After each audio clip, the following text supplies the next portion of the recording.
Hey guys. So it's Ema Nuggets Tuesday, and I want to talk about, ladies, your sweet spot.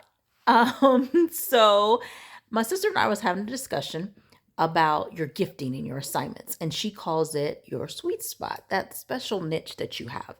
And so I was thinking about the verse, and we were discussing the verse Proverbs 18:16, where it says your gift will make room for you.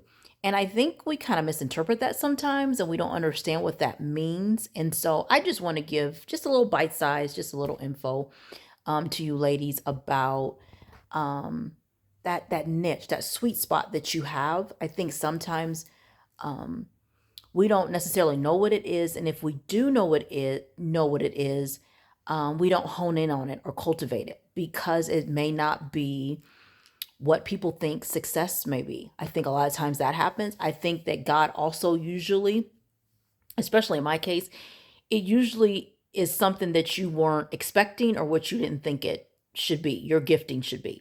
And so it ends up, you kind of fight it a lot of times because it's like, that's not what I want to do. I want to do this. But it's usually something where you're not as strong, you're weakened, and He actually gives you the grace and provides for you in that way so that you can actually kind of depend on Him, if that makes sense. And so I just want you guys to kind of look at, ladies, what am I good at? What's my gifting? And look at it in a different way. Maybe it's something that you never thought it was. Maybe it was something that you may think you're weak in.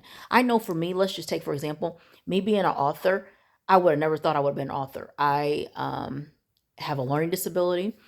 And so that was one of the areas where I struggled in for school. But if I go back and think, I got creative writing awards a lot. I wrote a letter, and that letter allowed me to meet Michael Jordan and the Bulls. And so if I go back and look, that very thing where I thought it was weak because I had a disability, I shouldn't have any success in. That's where I've actually been successful at. If that makes sense.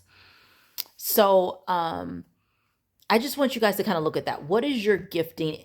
And looking at it as if it may be something that you didn't think it is, or where you're not as strong in, where you're kind of, that's not where your strength is at. Okay, just something to ponder on this Tuesday. What's that sweet spot? And I think that sweet spot may be something that you are not thinking it is. Okay, I'll talk to you next Tuesday. Bye bye.